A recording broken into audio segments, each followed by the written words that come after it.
How's it going, guys? aRenG Live here, and today we're looking at the new set, Primal Burst, and we're going to be discussing all the best cards in this set.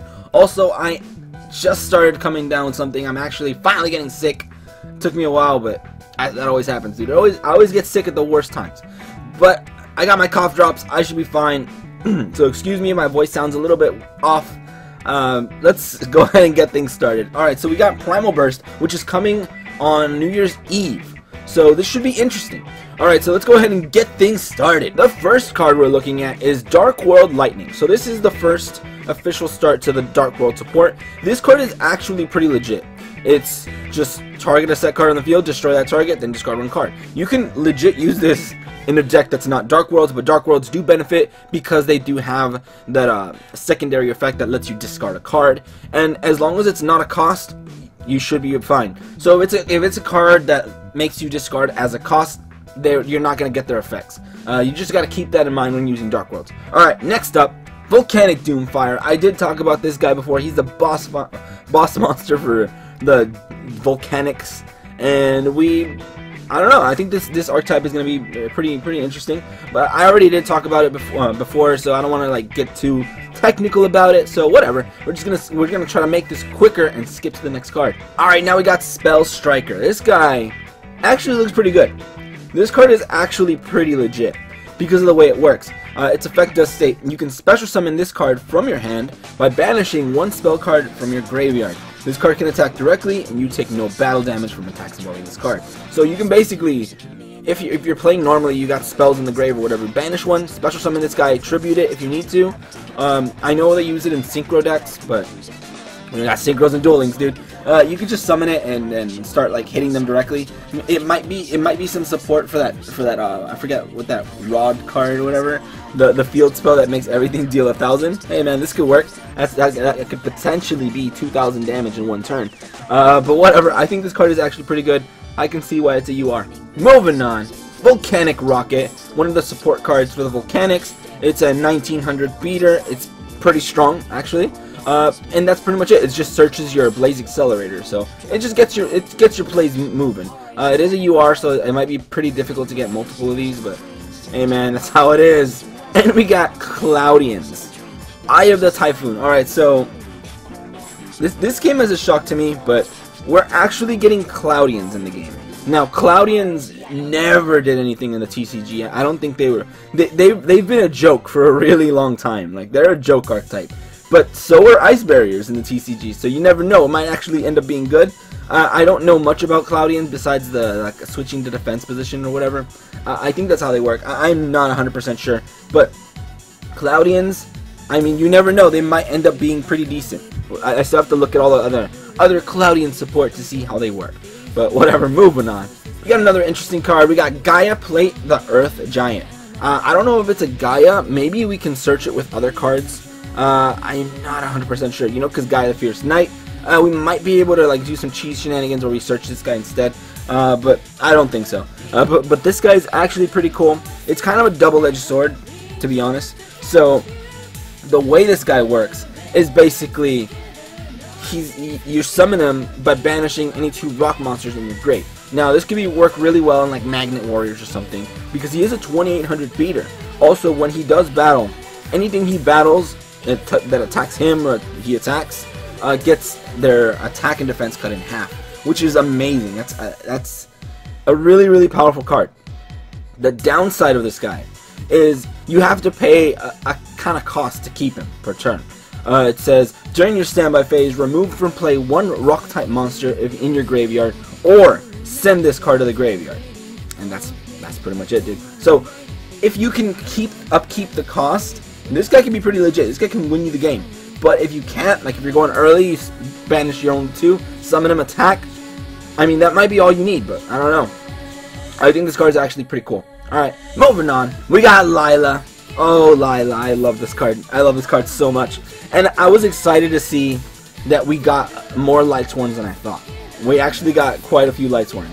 So Lila is probably going to be the best Lightsworn we're going to be getting. I want this card at 3. At least 2, but I want this card at multiple because I want to make like chaos type decks. I really do. This card's OP. You basically summon it, switch to defense, destroy your opponent's back row. Now, that can be really good, but once she is in defense, it's going to be hard to switch her out of defense. So the 200 defense is not going to really protect her. But she's still a really good card to get over your opponent's back row, and during the end phase you get that mill. Ideally, that's what you want with Light Swords. You want that end turn mill. She gets to send 3. Alright, but I think that's enough gushing about Lila. Moving on. Snow, Unlit, or Unlight. I don't know how that's supposed to be. I think it's Unlight. Of the Dark World, dude. We actually got Snow. That is insane. We actually got Snow. This card is one of the best cards in Dark World. This is the Searcher. You basically discard this card and add any Dark World card. It is really, really great. It adds any Dark World spell, any monster, anything you want. It'll add it as long as it has Dark World in the name, which is pretty crazy. Alright, so this card's pretty legit, and it's still a 1700 beater, even though you're probably not going to summon it to attack more often than not. You're usually going to be pitching it for its effect to add maybe your boss monster or whatever. I am a little disappointed we did not get Grapha. We just didn't get Grapha. We got all the other ones though, so... Or at least we got a lot of Dark World support. We got a legit amount of Dark Worlds, and I'm excited for that. I really am. I'm really looking forward to playing Dark Worlds and being a total degenerate. Though I don't think we'd be that degenerate playing Dark Worlds without Grapha. I think Grapha is the reason that people hate this deck. Alright, but moving on. And we also got Gem Knights, dude. So we have an addition of Dark Worlds, Light Sworns, Volcanics, Gem Knight, Cloudian. Wow, we're getting a lot of archetypes, dude. So we got Gem Knight, Master Diamond, who I think is one of their main boss monsters. The thing with Gem Knights is they're a fusion archetype. They straight up fuse all the time. Like, that's their thing. They gotta be fusing. So this guy takes the effect of any fusion Gem Knight in the grave, and some Gem Knight fusions have really legit effects. I know one of them became broken in the TCG. We'll go over that one in a bit because it is in Duel Links. Alright, so Master Diamond, not as broken, but it does get the ability of whatever's in the grave. So it becomes that. The only thing it keeps is the attack. So I think this is a pretty legit card. It is really strong, but you do have to fuse 3 Gem Knight monsters. So there you go. We actually got Forbidden Dress as a UR. As this came as a shock to me, because I assumed Forbidden Dress would be a SR. It'd be an SR because so is, what did we get? Forbidden, we got Chalice. And it was an SR, so there's that. But Forbidden Dress is actually pretty legit. This card could potentially see some meta play, because I know it's a really legit card. Basically, what it does is, since we're seeing a lot more like targeting and destruction and stuff in the game of Duel Links, this card basically gives you a response to that. If they target your monster for destruction, you get to chain this, make it 600 attack weaker, but it cannot be destroyed or targeted by other card effects. Can be destroyed by battle though, so you gotta keep that in mind. So you should have another backup plan for that, but it's probably one of the few cards that protect you from some kind of destruction effect. So really good card, really good card. I'm still waiting on Lance though. We got Kaiser Glider, another card that's kind of reminds me of Phoenix Nephthys or whatever. What this card does, it's basically cannot be destroyed by battle with monsters that has the same attack. So your opponent's got red eyes, just clash into them. You'll survive. I mean, I don't know how relevant that's gonna be, but there's a lot of 2400 beaters in the game, so it might be pretty decent. Also, if this card is destroyed and sent to the graveyard, you have to target one monster on the field and return that target to the hand. So this card's pretty interesting. I mean, at least if you clash it into your opponent, it dies and you can bounce their card back to the hand, which could be pretty strong. It is level 6, so it's a single tribute, and it is a dragon, so got a lot of dragon support. So I think that's pretty cool, and it is a light, so I don't know. I think this card is okay. It's not the best, but I can definitely see some utility with it. Alright, moving on. Now we got Mist Archfiend. Now, this is another one of those double-edged swords. We're getting a lot of double-edged swords in this game, dude.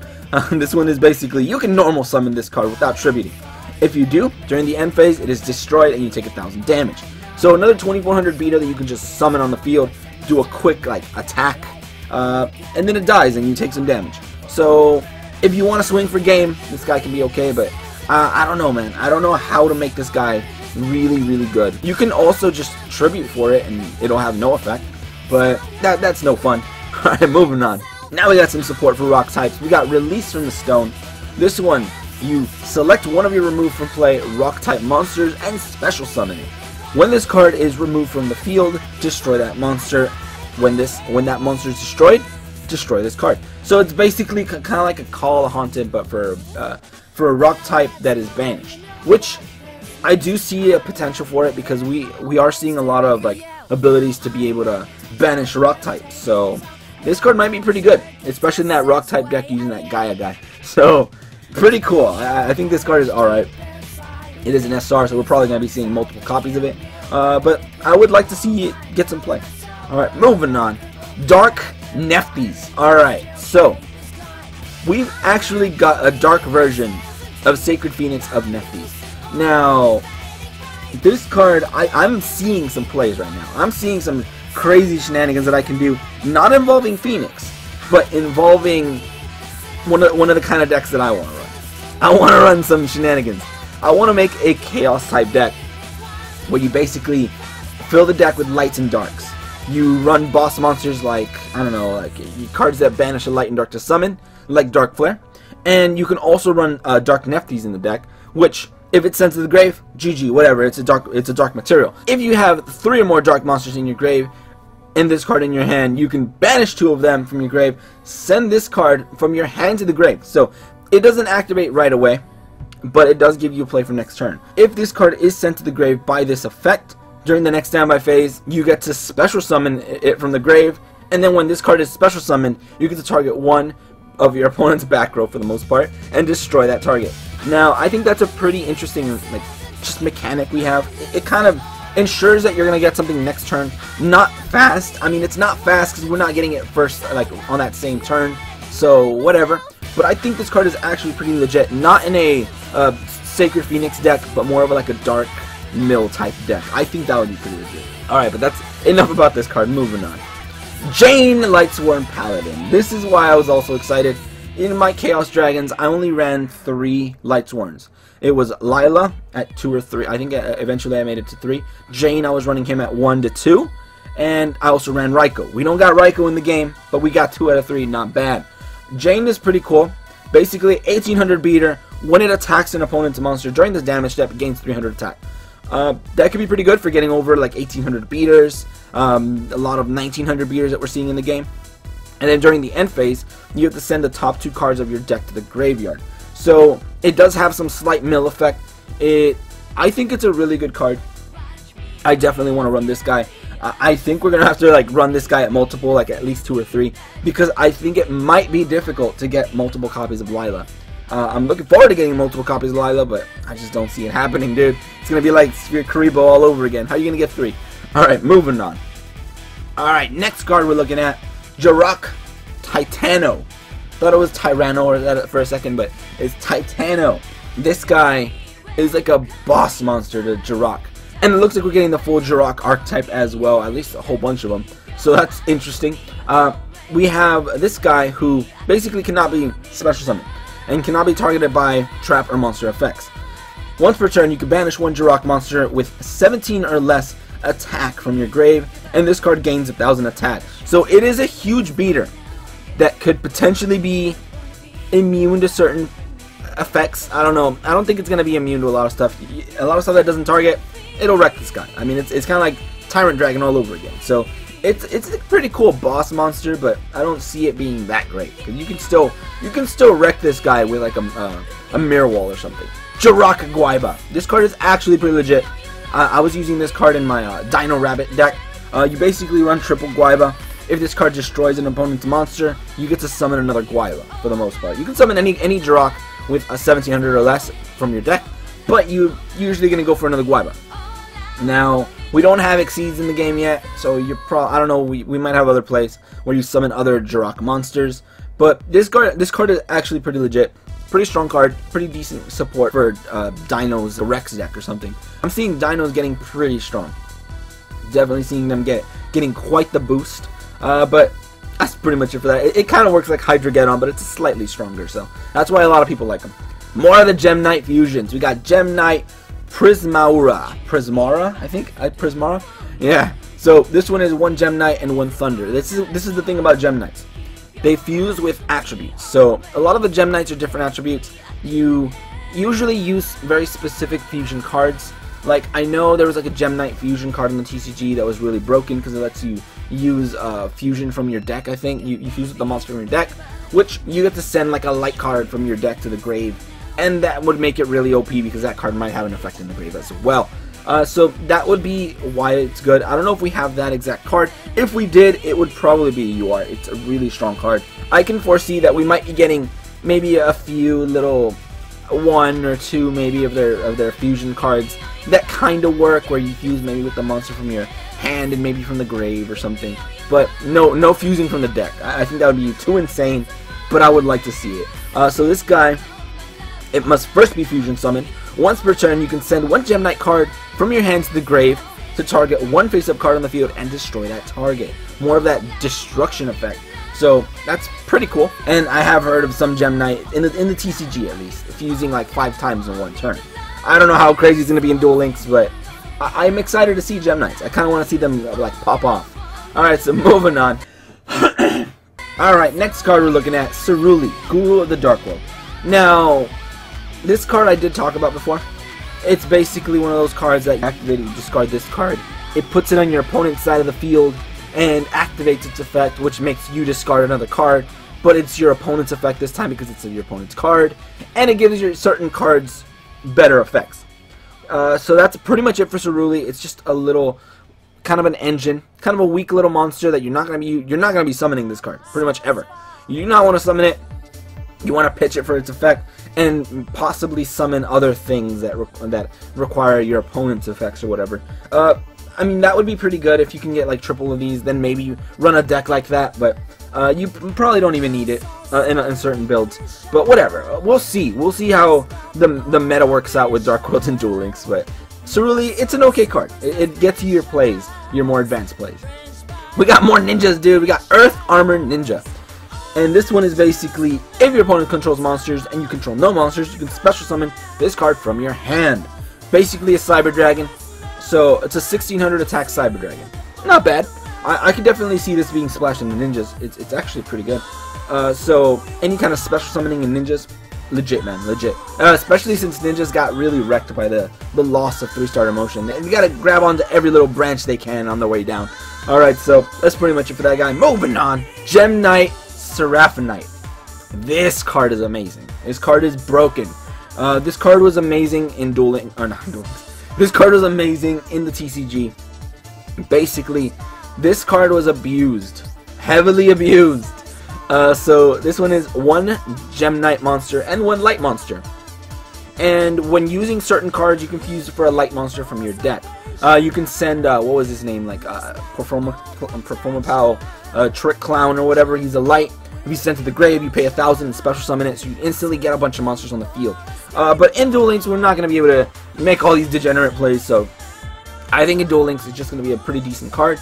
But it has this, another effect where basically you can summon this thing. 1 Gem Knight, 1 light. Shouldn't be too difficult. And must first be fusion summoned with the above fusion materials, meaning you can't substitute. But what do you expect, dude? It's a light monster. You can make a deck for it. During your main phase, you can normal summon or set 1 monster in addition to your normal summoner set.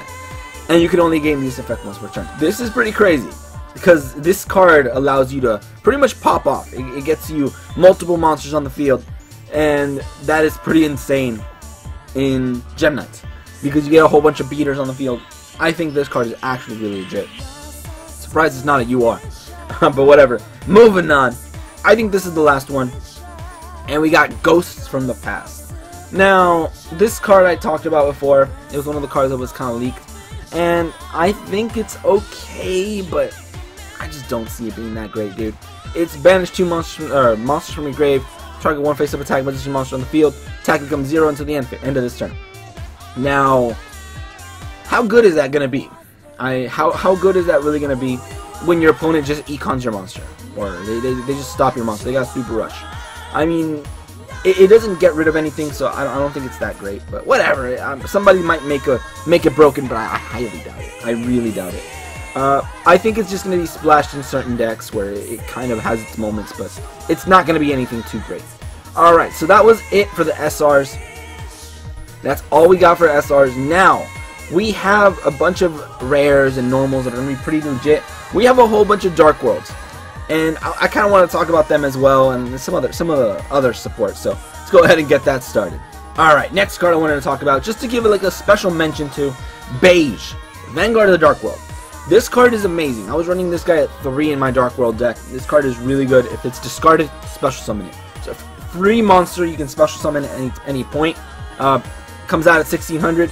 If you have, I mean, I can foresee that we're going to be running this with Yami Yugi's skill. What is it? Well, Yami, basically. We're going to be using that with Yami, so these guys are going to get a little buff. You can pitch it, special summon it, tribute. Now, you could tribute, because there's some Dark Worlds are very situational, get out. You might need a single tribute. There you go. This card is really good. I would recommend this guy at 3. This card is legit. We got Brow, Huntsman of the Dark World. This guy is your draw power in Dark Worlds. This guy is so good. This guy is really good in Dark Worlds. Basically, if you discard it, you draw 1 card. If it's discarded by a Cerulean, your opponent's effect, then GG, you draw another card. You draw 2. Basically a Pot of Greed. So this card is actually pretty legit. I was also running this guy at 2 or 3. It's just a really good card. Just gets you all the draw power you need. You pitch it, draw, do more shenanigans. Because a lot of Dark World cards get you to discard more. So, more draw power, more power, dude. More power. So this guy is also pretty legit. Now we're going to be talking about some of the lesser known cards that are probably going to be used in Duel Links because we don't have a lot of the better stuff. We got Braun, Mad King of the Dark World. This guy is cool. Basically, if he inflicts battle damage, you discard a card. That could be a double-edged sword because eventually you're going to run out of cards to discard. You might have to discard other cards like maybe Econ or whatever, which could be bad. And you kind of want to deal damage. And it's 1800 beater, pretty strong. I think we are probably we're going to be seeing this guy make some plays in Duel Links. I'm definitely seeing this guy. It's 1800. It's just that. It's just a strong monster. And if it does deal damage, he gets an effect. So in the TCG, it's much quicker. We don't even touch this guy, but I think it's pretty interesting in Duel Links. Aside from him, we got like Searchers and other cards that do very specific things. But moving on to the next card, we got Scar, Scout of the Dark World. This guy is your Searcher. If this card is destroyed by a battle and sent to the grave, you can add 1 level 4 or lower Dark World monster from your deck to your hand. Now, this card can be really good for pretty much adding your Snow, or maybe adding your Brow or whatever, just adding a beater. So I think this card might be okay since Dark Worlds might not be like too OP, and since we're missing out on their field spell and a lot of other stuff. But I think this card is pretty good. It's an okay searcher. I think anything that searches has some viability. Now we got Rainbow. I think this is going to be that one their kind of boss monster. I don't really like it that much, but if you got more Cerulean in the deck, this card might be a little bit more relevant. So if this card is discarded by your hand to the graveyard by your opponent's effect, you can special summon this card from the grave. When this card is special summoned this way, destroy all monsters your opponent controls, or all of their back row. That could be pretty good, but you do need to run triple Cerulean. I for one did not run Cerulean because I found it to be really slow, but it's a thing. I mean, I think that might be a major play in Duel Links. It could definitely be a major play. So there you go. This guy might actually be pretty decent as a boss monster. 2500 gets over all the 2400 monsters, and that's about it. We got Gem Knight Garnet. So the next card I want to talk about. This is one of the cards that was abused in the TCG as well. People were splashing this card in a lot of decks. They were splashing it because it's a 1900 beater. So it's still a pretty good card to have on the field. Gives you some board presence. Also, the fusions are legit. You can fuse this guy in any light, and you get all your other stuff basically. I think it's one of your best Gem Knights, so this is probably one of the best ones. GG right here. This card is really good. And I think the last card I'm probably going to be talking about is just a normal. It's Fusion Devourer. We're getting a lot of fusion, we're getting a fusion archetypes. Seeing a lot of fusions. Gem Knights are going to be fusing all the time. Maybe this guy might be a good side-end card for that. I mean, it just wrecks any fusion monster it battles with. So there's that. No, whatever. I think it's just an okay option for you guys who are going up against a lot of Gem Knights in the future. You guys are starting to hate Gem Knights because they're too strong or whatever. You got your Fusion Devourer right here. It could be pretty decent. This guy is an option. Alright, and that's pretty much it. That covers most of the stuff I wanted to at least mention. We got some basic plays here, and that's about it. Alright, so let me know what you guys are excited for in this set. Let me know in the comment section below. I am pretty excited to seeing what you guys want to play. If you guys can think of any really cool plays with all these cards, I would love to hear that as well. And if you guys enjoyed, go ahead and leave a like, share, and subscribe for more Duel Links shenanigans. But anyway, thank you guys for watching today. Have a great day, and see you guys.